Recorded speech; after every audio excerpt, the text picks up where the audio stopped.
নমস্কার বন্ধুরা, আমার ইউটিউব চ্যানেলে আপনাদের স্বাগত। আজকে আলোচনা করব দুটো টপ কোয়ালিটির ইএলএসএস ফান্ড, যেটাকে আপনার 80সির সুবিধা দেবে। একটা হচ্ছে অ্যাক্সিস লং টার্ম আর একটা হচ্ছে কোয়ান্ট ট্যাক্স প্ল্যান।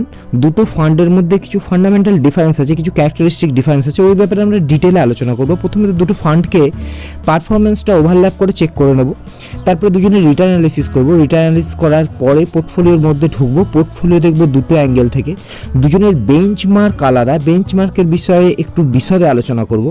তারপরে পোর্টফোলিও থেকে যে ডেটাগুলো বেরিয়ে আসে, একটা হচ্ছে পিইপিবি মানে ভ্যালুয়েশন ইন্ডিকেটার, একটা হচ্ছে রিস্ক রেশিও যার মধ্যে আলফা বিটা এসডি এগুলো থাকে, ওটা আলোচনা করার পরে শেষকালে আমরা ওভারল্যাপিং ইস্যুটাকেও আলোচনা করব। যত কম ওভারল্যাপিং হয় ততই মঙ্গল ইনভেস্টারের জন্য। এছাড়া একটি অতি গুরুত্বপূর্ণ জিনিস আলোচনা করব, যেটা হচ্ছে large cap, mid cap, small cap কীরকম রিটার্ন দিয়েছে লাস্ট 1 ইয়ারে এবং সেই রিটার্ন কীভাবে দুটো ফান্ডের পারফরমেন্সকে এফেক্ট করছে। তাহলে প্রথমেই দেখে নেব ফান্ড ভার্সেস ফান্ড, মানে Axis long term versus quant tax plan. 1 বছরের চার্টে যদি দেখেন তাহলে কোয়ান্ট কিন্তু বেটার পারফর্ম করছে, 3 বছরের চার্টে অ্যাক্সিস আগে ভালো পারফর্ম করছিল, শেষকালে কোয়ান্ট বেটার পারফর্ম করছে। 5 বছরের চার্টটা ইন্টারেস্টিং, প্রথমে তো কোয়ান্ট বেটার পারফর্ম করছিল, তারপরে বর্ডার মার্কেটে কারেকশন স্টার্ট হলো, তারপরে অ্যাক্সিস আর কোয়ান্টের পারফরমেন্স সিমিলার, বেশ চলছিল, ঠিক আছে। তারপরে কোয়ান্ট কিন্তু নিচে নেমে চলে এলো এবং অ্যাক্সিস স্টেডি রয়ে গেল এবং শেষকালে শেষের দিকে একদম কোয়ান্টের পারফরমেন্স বেটার। দেখুন সেকেন্ড অবজারভেশন, যখন মার্কেট উপর দিয়ে উঠছে তাহলে কোয়ান্ট বেশি উঠে যাচ্ছে, মার্কেট পড়ছে যখন কোয়ান্ট বেশি পড়ছে। 1 বছরের চার্টেও দেখতে পারবেন, 3 বছরের চার্টেও এটা পাবেন, 5 ইয়ারের চার্টেও এটা পাবেন। এরপরে থার্ড অবজারভেশন দেখুন 2017 সাল এবং 2020 সাল, এই সময়ে কোয়ান্টের পারফরমেন্স যেন অ্যাক্সিসের থেকে একটু বেশি ভালো। এই বেশি ভালোর কারণটাও বুঝবো, কিন্তু তার আগে একটু বেঞ্চমার্ক কম্প্যারিজনটা করে নিই। বেঞ্চমার্ক কিন্তু দুজনের আলাদা। অ্যাক্সিস লং টার্ম ফলো করে S&P BSE 200-কে আর কোয়ান্ট ট্যাক্স প্ল্যান নিফটি 50-কে। নিফটি 50 মানে একটা লার্জ ক্যাপের বেঞ্চমার্ক, একটা কোয়ান্ট ট্যাক্স প্ল্যান, একটা ইএলএসএস ফান্ড যেটা মাল্টি ক্যাপ ক্যাটাগরির কাছাকাছি হতে হয়, সে কী করে এটা ফলো করে। তাহলে এটা বেঞ্চমার্ক ব্যাপারটা একটু বুঝে নিই। এনএসসির টপ 500 শেয়ারকে নিফটি 500 বলে, তার প্রথম 100টা শেয়ার লার্জ ক্যাপ হয়, তারপরে 150টা মিড ক্যাপ, 250টা স্মল ক্যাপ। এবারে প্রথম 100টার মধ্যে 50টা নিফটি 50, 50টা শেয়ার নেক্সট 50টা শেয়ার নিফটি নেক্সট 50। কিন্তু কোয়ান্ট ট্যাক্স প্ল্যান যেটাকে বেঞ্চমার্ক মনে করছে নিফটি 50-কে, মানে একটা কনজারভেটিভ বেঞ্চমার্ক নিয়ে চলছে। আমরা বেঞ্চমার্ক কম্প্যারিজন করব ঠিকই, কিন্তু আমাদের কম্প্যারিজনটা একটু ফেয়ার হতে হবে। প্রথমে দেখে নিই কোয়ান্ট ট্যাক্স প্ল্যানের সঙ্গে নিফটি 50 কীরকম সম্পর্ক, যেটা অ্যাকচুয়ালি লার্জ ক্যাপের একটা বেঞ্চমার্ক। 1 ইয়ার, 5 ইয়ার সিন্স ইনসেপশন এই কনজারভেটিভ বেঞ্চমার্ককে বিট করছে, কিন্তু যেটা রিয়েল বেঞ্চমার্ক হওয়া উচিত একটা 500 স্টকের বেঞ্চমার্ক, মানে S&P BSE 500 এরকম যদি বেঞ্চমার্কটা হতো তাহলে 1 ইয়ারে বিট করছিল, 5 ইয়ারে কিন্তু কোথাও প্রবলেম হচ্ছে, সিন্স ইনসেপশনে দেখুন প্রথম দিকে প্রবলেম হচ্ছিল। তাহলে কোয়ান্ট ট্যাক্স প্ল্যানের সঙ্গে ব্রড বেঞ্চমার্কের রিলেশন খুব একটা ভালো নয়। এবার অ্যাক্সিসকে দেখে নিই। অ্যাক্সিস তো ওই ব্রড বেঞ্চমার্কের সঙ্গে তুলনা করব। অ্যাক্সিসের বেঞ্চমার্ক কিন্তু S&P BSE 200, কিন্তু আমি তুলনা করছি S&P BSE 500-এর সঙ্গে। তাহলে 1 ইয়ারে বিট করছে, 5 ইয়ারে বিট করতে পারছিল না প্রথমে। এখানে একটা আপনারা ইনফ্লেকশন পয়েন্ট পাবেন যখন থেকে বর্ডার মার্কেটে কারেকশন শুরু হলো এবং অ্যাক্সিস একটু লার্জ ক্যাপ বায়াস হয়ে গিয়ে বেঞ্চমার্ককে বিট করতে শুরু করলো। কিন্তু সিন্স ইনসেপশন অ্যাক্সিস তার ব্রড বেঞ্চমার্ক যেটা হওয়া উচিত সেই বেঞ্চমার্কে কিন্তু বিট করছে। একটা ভালো ফান্ড সে ভালো হবে তখনই যখন কন্টিনিউয়াসলি কনসিস্টেন্টলি তার নিজের বেঞ্চমার্ককে বিট করতে থাকবে। কিন্তু দুটো ফান্ডের ক্ষেত্রেই লং টার্মের চার্টে সেরকম ক্যারেক্টারিস্টিক দেখাচ্ছে না, কিন্তু তবুও আমরা রিটার্ন অ্যানালিসিসটা করে নিই, ক্যাটাগরির সঙ্গে কম্প্যারিজনটা করে নেবো। প্রথমে দেখি অ্যাক্সিস ভার্সেস ক্যাটাগরি। 1 ইয়ারে অ্যাক্সিস নিজের ক্যাটাগরিকে বিট করছে, 3 ইয়ারেও বিট করছে, 5 ইয়ারেও বিট করছে। কোয়ান্ট ভার্সেস ক্যাটাগরি, কোয়ান্টও 1 ইয়ারে বেশ বড় মার্জিনে বিট করছে, 3 বছরেও বিট করছে, 5 বছরেও বিট করছে। তাহলে দুটো ফান্ডই নিজের ক্যাটাগরিকে বিট করছে। এবার fund versus fund, Axis versus quant যদি দেখেন, 1 ইয়ারে দেখুন কোয়ান্ট কিন্তু বিশাল বড় মার্জিনে বিট করছে। এই কারণটা অবশ্যই জানবো। 3 বছরে মোটামুটি সিমিলার, 5 বছরেও বিট করছে। তাহলে এই ব্যাপারটা বোঝার জন্য পোর্টফোলিওর মধ্যে ঢুকতে হবে, ঢুকবো, জানবো, সব করবো, কিন্তু তার আগে কিছু জেনারেল ইনফরমেশন নিয়ে নেওয়া দরকার।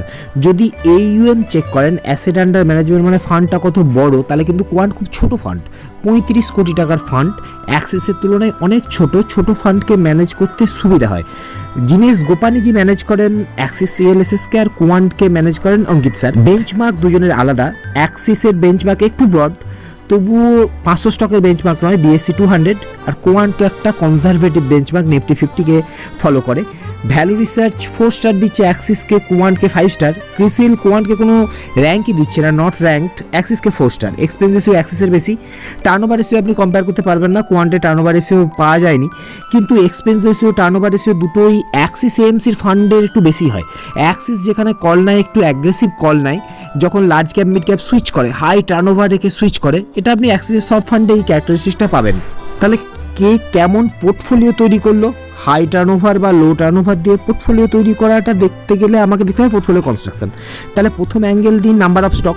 নাম্বার অফ স্টকের হিসেবে যদি দেখেন তাহলে ক্যাটাগরির তুলনায় দুটো ফান্ডই দেখুন কনসেন্ট্রেটেড অ্যাপ্রোচ, মানে নাম্বার অফ স্টক কম, তাহলে দুজনেই কনসেন্ট্রেট করেছে। কে কোথায় কনসেন্ট্রেট করেছে পরে পোর্টফোলিওর মধ্যে ঢুকে দেখব। যদি টপ 5 দেখি, আবার দেখুন টপ 5এও কিন্তু দুজন ক্যাটাগরির তুলনায় বেশি কনসেন্ট্রেশন দেখাচ্ছে, অ্যাক্সিস একটু বেশি কনসেন্ট্রেট অ্যাক্সিস। এবার টপ 10 যদি দেখি ওইটাই দেখব, ক্যাটাগরির তুলনায় দুটো ফান্ডই বেশি কনসেন্ট্রেটেড, অ্যাক্সিস কম্পারেটিভলি আরও বেশি কনসেন্ট্রেটেড। এবার যদি দুটোর পিবি দেখি, মানে ভ্যালুয়েশন ইন্ডিকেটর, অ্যাক্সিসের ভ্যালুয়েশনটা হাই, পিইও বেশি, পিবিও বেশি, মানে প্রাইস টু বুক আর প্রাইস টু আর্নিং দুটোই বেশি। মানে অ্যাক্সিস যেখানে কনসেন্ট্রেট করেছে সেই সেগমেন্টে, সেই কর্নারে মার্কেটের ভ্যালুয়েশনটা হাই। এটা পোর্টফোলিওর মধ্যে ঢুকলে আরও ক্ল্যারিটি আসবে, সেটা ঢুকবো। কিন্তু তার আগে রিস্ক রেশিওগুলো একটু দেখে নিই। রিস্ক রেশিওর প্রথমেই দেখে নেব মিন মানে এভারেজ রিটার্ন। দেখুন ক্যাটাগরির থেকে দুজনেরই এভারেজ রিটার্ন বেশি, এটা কিন্তু খুব ভালো। তুলনামূলক কোয়ান্টের এভারেজ রিটার্ন একটু বেশিই যেন বেশি। আচ্ছা, এবার এসডিবিটা দেখি।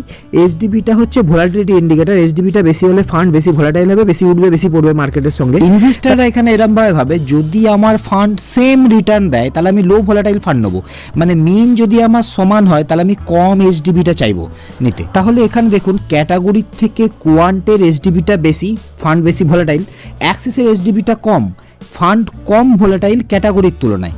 এবার ফান্ড ভার্সেস ফান্ড, তাহলে কোয়ান্ট বেশি ভোলাটাইল অ্যাক্সিসের থেকে। একটা জিনিস এখানে মনে করিয়ে দিই, অ্যাক্সিসের কিন্তু পিপিবিটা হাই ছিল, মানে ভ্যালুয়েশনটা হাই ছিল, এবং তার সঙ্গে লো ভোলাটাইল, মানে যেই স্টকটা চলছে নিজেকে প্রুভ করেছে সেই রকমই স্টক তুলেছে, তাহলে সবাই তুলেছে, তার ভ্যালুয়েশনটা স্বাভাবিকভাবে হাই হবে। আর আরেকটা জিনিস ব্যাপার সেকেন্ড অবজারভেশনে ছিল যে এসডিবিটা বেশি বলেই 1 ইয়ার 3 ইয়ার 5 ইয়ারের চার্টে কোয়ান্ট বেশি উঠে যাচ্ছিল আর বেশি পড়ে যাচ্ছিল, তাহলে ওই জিনিসটা বোঝা গেল। এবার শার্প আর আলফাকে দেখে নিই। শার্প আলফা এখানে হায়ার ইজ বেটার হয়। শার্প বলে রিস্ক অ্যাডজাস্টেড রিটার্নের ব্যাপারে, মানে আপনার ফান্ড রিটার্ন জেনারেট করতে গিয়ে কতটা রিস্ক নিচ্ছে। ক্যাটাগরির তুলনায় দুজনই বেটার, তার জন্য তার কারণ দুজনেরই ভ্যালুটা বেশি। এবার আলফা বলছে আপনার বেঞ্চমার্ক যদি 0 রিটার্ন দেয় আপনার ফান্ড কতটা রিটার্ন জেনারেট করতে পারবে। ক্যাটাগরি তো নেগেটিভ ভ্যালুতে আছে, তাহলে দুটোই ক্যাটাগরি থেকে বেটার, যেটা ভালো।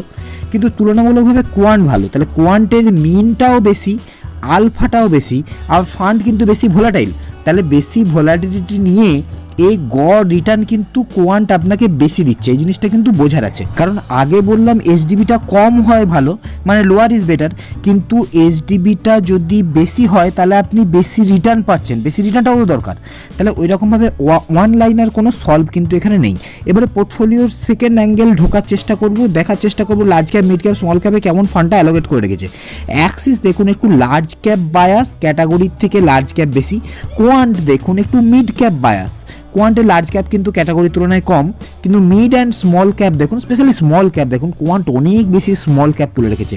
তাহলে কোয়ান্ট একটু অ্যাগ্রেসিভ নেচার, একটু হাই ভোলাটাইল, এমন ধরনের ফান্ড যে রিস্ক নিচ্ছে, এই ধরনের ইএলএসএস। এরপরে আপনারা যদি লাস্ট 1 ইয়ারের রিটার্ন দেখেন তাহলে স্মল ক্যাপ 87% রিটার্ন দিয়েছে, মিড ক্যাপ 72, এ নিফটি 50-67, মানে small cap mid cap out perform করেছে লার্জ ক্যাপ ক্যাটাগরিকে। তার জন্য কোয়ান্টের দেখুন, কোয়ান্টের এমনি স্মল ক্যাপ অ্যালোকেশন বেশি ছিল, মিড ক্যাপও অ্যালোকেশন বেশি ছিল অ্যাক্সিসের থেকে, তাই 1 ইয়ারে কোয়ান্ট কিন্তু অনেকটা এগিয়ে গেছে অ্যাক্সিসের থেকে। এরপরে আসি পোর্টফোলিও ওভারল্যাপিং ইস্যুটাই। পোর্টফোলিও ওভারল্যাপিং দেখতে গেলে প্রথমে দেখব দুজনের বেঞ্চমার্ক কিন্তু সম্পূর্ণ আলাদা। কোয়ান্ট একটা ফলো করছে যে কনজারভেটিভ নিফটি 50কে আপনার বেঞ্চমার্ক, তাহলে এখানে ওভারল্যাপিং খুব একটা হবে না। এবার যদি ডিটেলে দেখেন তাহলে দেখুন একমাত্র ইনফোসিস এটাই হচ্ছে overlapping stock, number of stock 1, আর পোর্টফোলিও ওভারল্যাপিং কত 2.97%, যেটাকে আপনি একদম বেশি বলতে পারবেন না। তাহলে এই দুটো ফান্ড একসঙ্গে আপনি পোর্টফোলিওতে রাখতেই পারেন। এরপর পুরো বিষয়টা আমি 1, 2, 3 করে সামারাইজ করে নেব।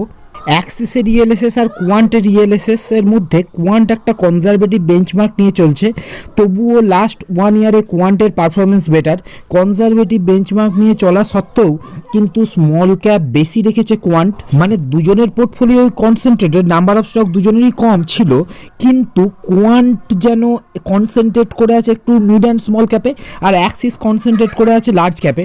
তার জন্য এবার যদি ভ্যালুয়েশন দেখেন পিইপিবি, তাহলে অ্যাক্সিসের ভ্যালুয়েশনটা হাই হয়েছে, লার্জ ক্যাপে ইনভেস্ট করেছে অ্যাক্সিস বেশি, লার্জ ক্যাপের ভ্যালুয়েশন হাই, সবাই এখন লার্জ ক্যাপ নিচ্ছে, তাহলে অ্যাক্সিসেরও ভ্যালুয়েশন হাই হয়ে গেছে। কিন্তু কোয়ান্ট বেশি ভোলাটাইল হয়ে গেছে, কারণ মিড অ্যান্ড স্মলের বেশি, তার জন্য এইচডিবিটা বেশি হয়ে গেছে।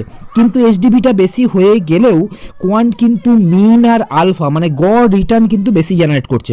এবং লাস্ট 1 ইয়ারে যদি আপনারা পারফরমেন্স দেখেন, তাহলে স্মল ক্যাপের পারফরমেন্স খুব ভালো লার্জ ক্যাপ মিড ক্যাপের তুলনায়, এবং কোয়ান্টের মিড ক্যাপ স্মল ক্যাপে এক্সপোজার বেশি বলেই কোয়ান্ট কিন্তু অ্যাক্সিসকে হারিয়ে দিয়েছে লাস্ট 1 ইয়ারে।